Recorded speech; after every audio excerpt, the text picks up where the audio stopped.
Welcome to the Calyer Pants tutorial. I hope you enjoyed seeing how I styled my Calyer Pants. Let's take a look at the size chart. This pattern provides you with a very detailed list of the finished garment measurements. So if you are shorter or taller than 1.7 meters or 5 foot 6 inches, then check the length because this leg is tapered. So it's recommended that you check the length and make those alterations on your pattern before you cut your fabric. We're going to be using a light to medium weight woven fabric with or without stretch. If you are using a fabric with stretch, remember to factor that into your sizing. You might want to size down a size depending on how much stretch there is in your fabric. You can also use medium weight knits or sweatshirt fabric for joggers. The pair of joggers that I made was out of a lightweight sweatshirt fabric. I wanted a really casual fit, so I kept it to a size medium and it worked out great. Besides your normal sewing supplies, you will also need 4.8 centimeter or 2-inch wide elastic. If you already have a roll of this in your stash, don't pre-cut a length. I will show you later how we will use the elastic and only use the amount needed to limit waste. You're going to need some form of marking tool. In this case, tailor's chalk or a water-soluble marker is the best. If you're used to using a friction pen for your projects, you might want to set it aside for this project. We're going to be making lines on the fabric and then ironing it, and a friction pen will disappear before you finished ironing. You'll also need a small piece of lightweight fusible interfacing.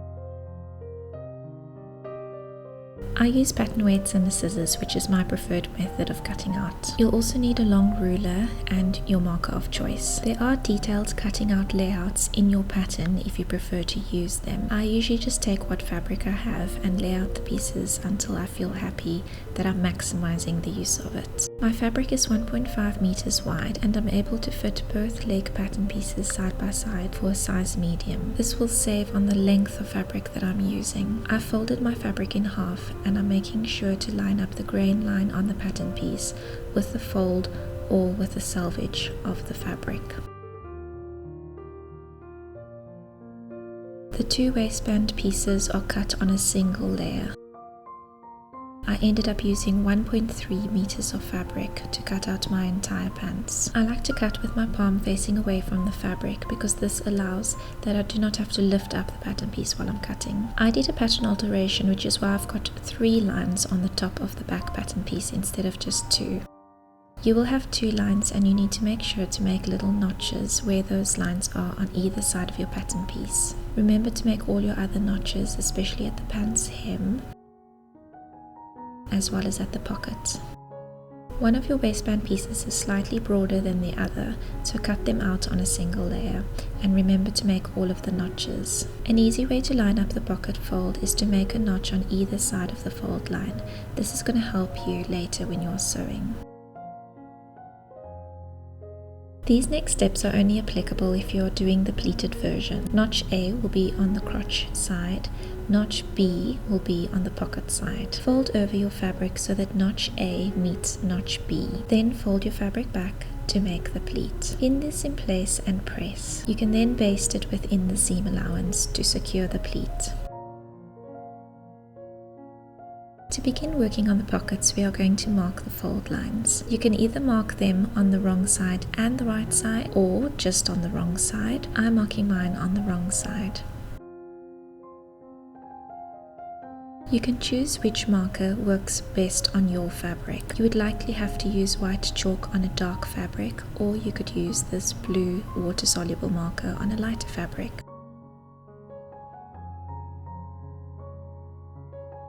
Taking one of your front pants pattern pieces, locate where your 2 pocket notches are. Then get your pocket piece and with right sides together, match those 2 notches. Pin your pocket to your pants, starting at the bottom notch,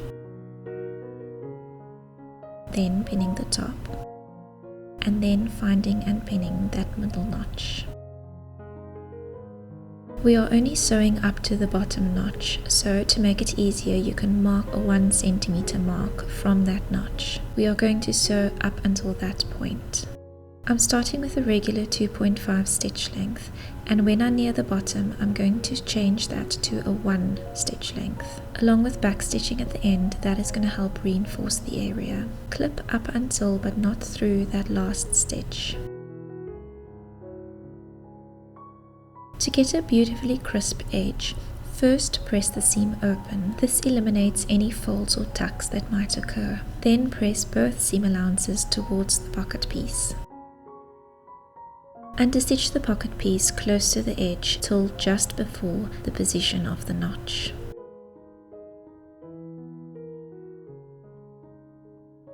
Trim the seam allowance of the pocket piece only. We are not going to be trimming the pants seam allowance. Reduce the pocket seam allowance by half. Press the pocket mouth so that the understitching is on the inside of the garment. Pull out your side seam allowances so that it forms a right angle to the pocket edge. Top stitch the pocket mouth edge using a stitch length between 3 and 4. I'm using a 3.5. I'm going to top stitch till just after the point where the side seam will intersect with the top stitching.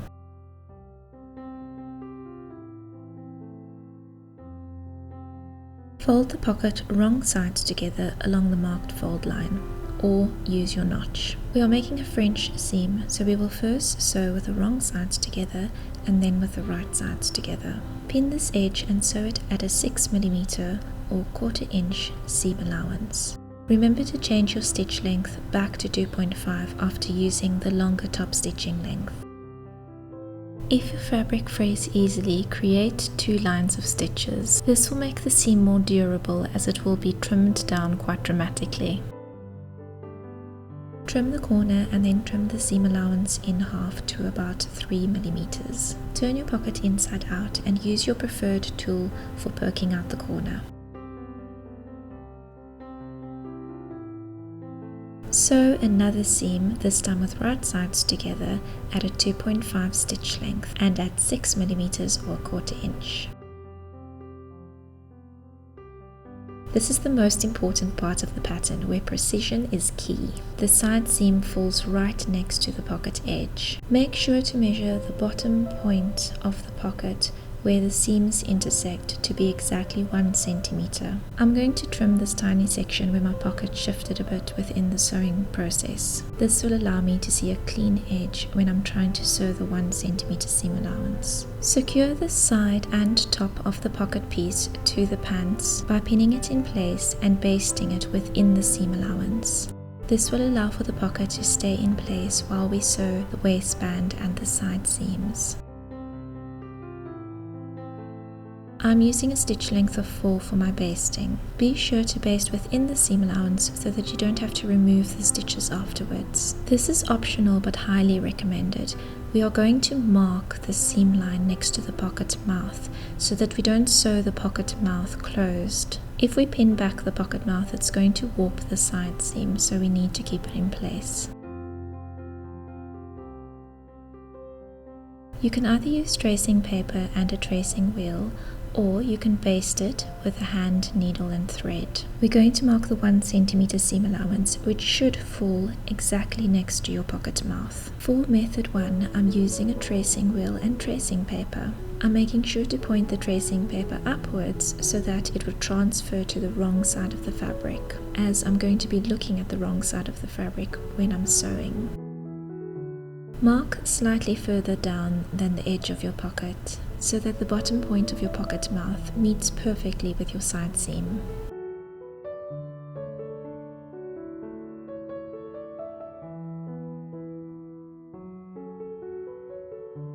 In the second method, I'm using a hand sewing needle with some thread. I'm using a contrasting color thread so that I can easily see it to sew and to remove it later. I'm just using a very simple running stitch. Be sure to not catch the pocket mouth in your stitching. Secure your basting stitch at the top by doing a double stitch.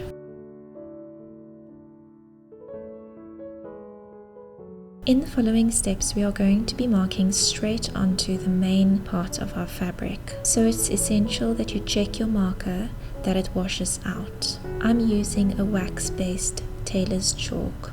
It doesn't immediately rub off, but it does wash out, which is most important.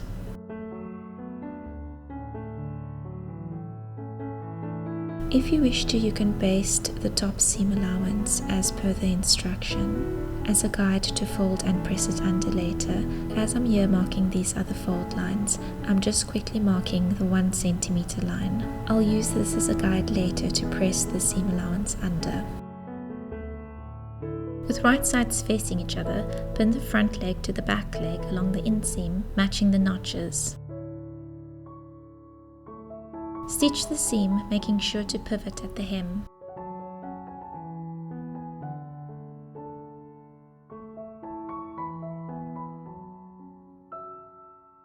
Finish the seam allowances using your preferred method. I like to snip the bottom notch just to make that bottom edge a bit more flexible to get it through the overlocker. Press the inseam seam allowances towards the front. Using your preferred top stitching stitch length, top stitch the inseam, top stitching the seam allowance towards the front. With right sides together, pin the crotch seam. Make sure to line up the inseam's stitch line where they meet at the top. Once again, if you have a fabric that frays a lot, I would recommend either doing a secure stitch like a triple stitch or doing 2 lines of stitching like we did on the pocket.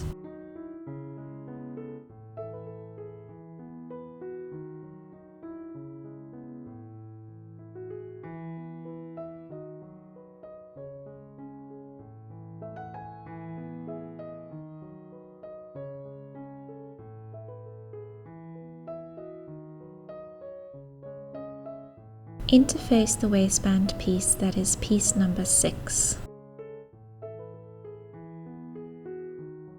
Locate the notches as we're going to pin and sew the side with only 1 notch, placing the side with 3 notches towards the bottom. I like to sew with the interfaced side facing up. I find the fabric feeds through very evenly this way. If I sew with the uninterfaced side facing up, the fabric doesn't feed as evenly and the uninterfaced fabric grows more than what the interfaced does.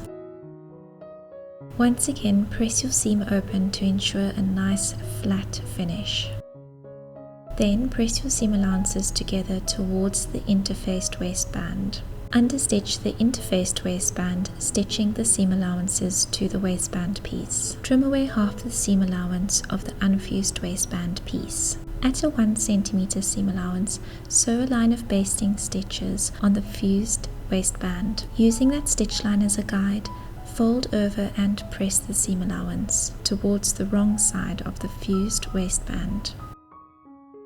With right sides facing together, pin the unfused waistband piece to the top front edge of the pants, matching the notches. Stitch the seam at a 1 centimeter seam allowance. Press the seam up towards the waistband.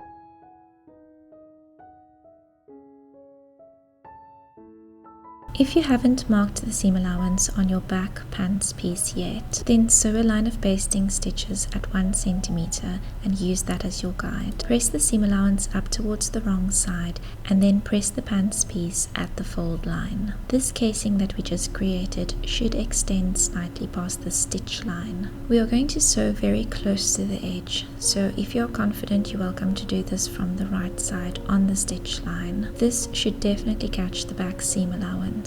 However, my personal preference is to sew it from the wrong side so that I can sew it exactly on the edge. Sew along the stitch line on the right side or edge stitch on the wrong side.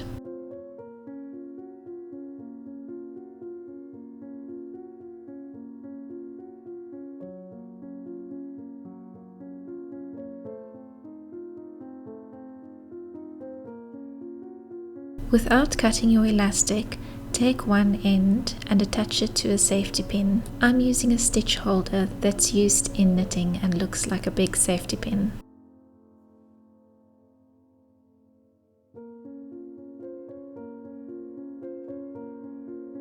Now start feeding your elastic through your waistband until it reaches the other side.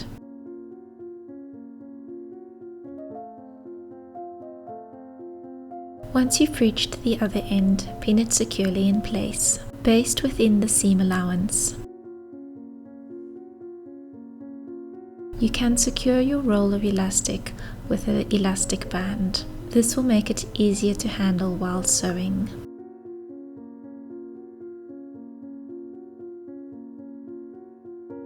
Match the front waistband seam with the back stitch line.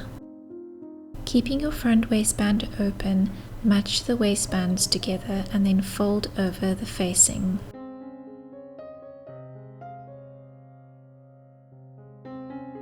Make sure the understitching of the facing is lying towards the wrong side of the back waistband. Continue to pin the side seam.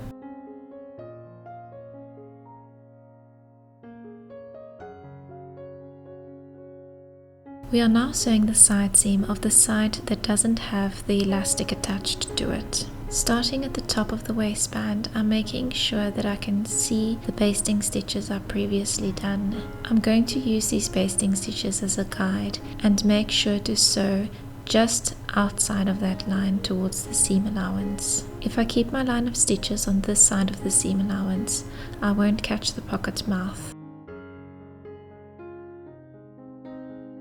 I'm feeling where the corner of the pocket mouth meets the side seam and sewing over that corner, then continuing on with the 1 cm seam allowance, making sure to pivot at the hem.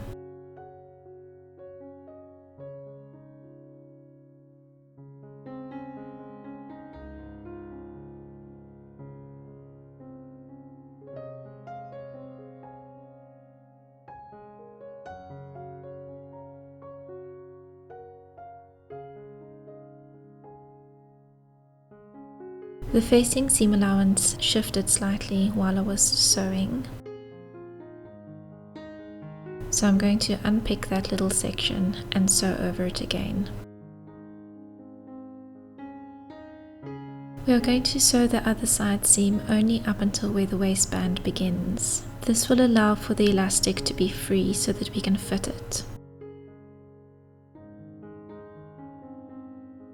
You can now finish the raw edges of your side seams. You can either do just the one side for now and the open elastic side later, once the waistband is complete, or I'm just overlocking both now, seeing that I'm at the overlocker. The top raw edge of the waistband is going to be concealed later.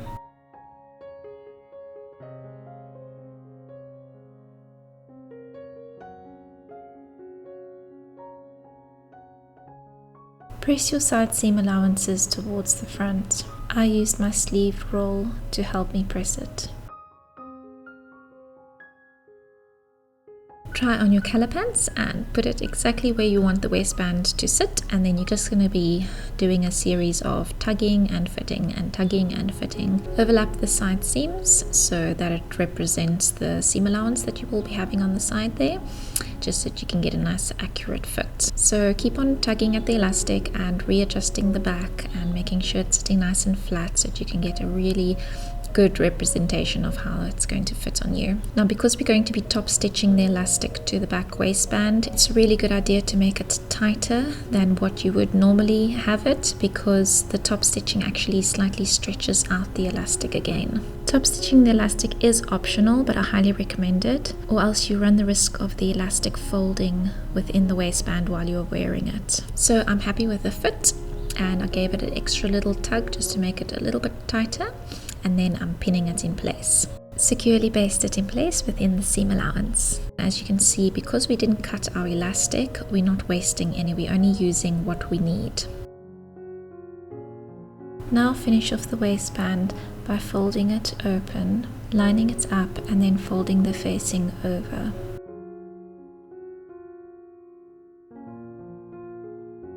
Sew with a normal stitch length at a 1 cm seam allowance. Trim and turn it right way out.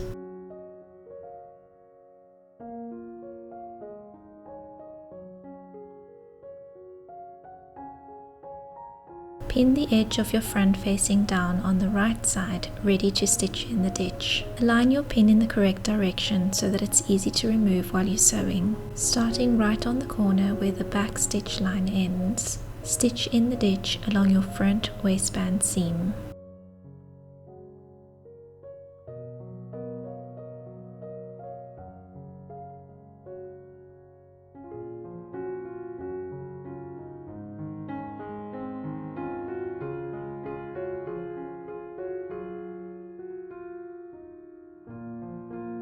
End off right on the corner where your back stitch line begins.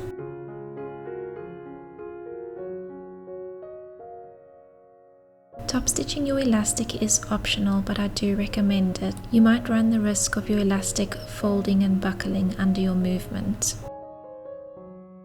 Distribute the gathers evenly.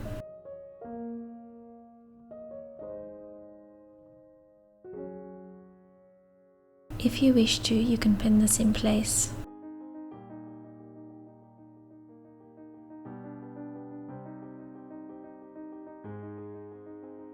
Using your machine's longest stitch length, sew a line of stitches at 1.8 centimeters from the edge of your waistband. Firmly grip your elastic and pull it straight while you are sewing. Do this in small sections.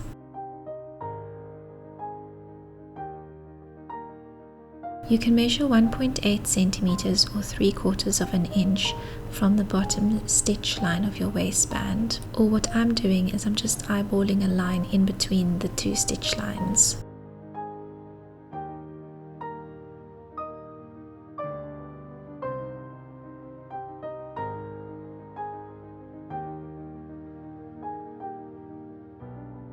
Baste your hem at 1 centimeters. You can use this as a guide to press under your seam allowance.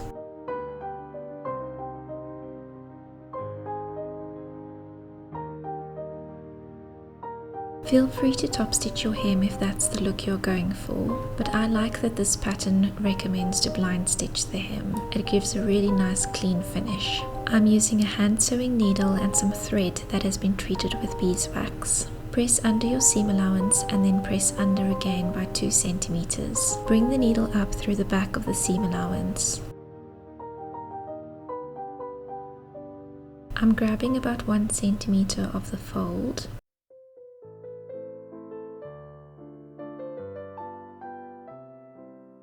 And then I'm grabbing about 2 threads of the main leg fabric.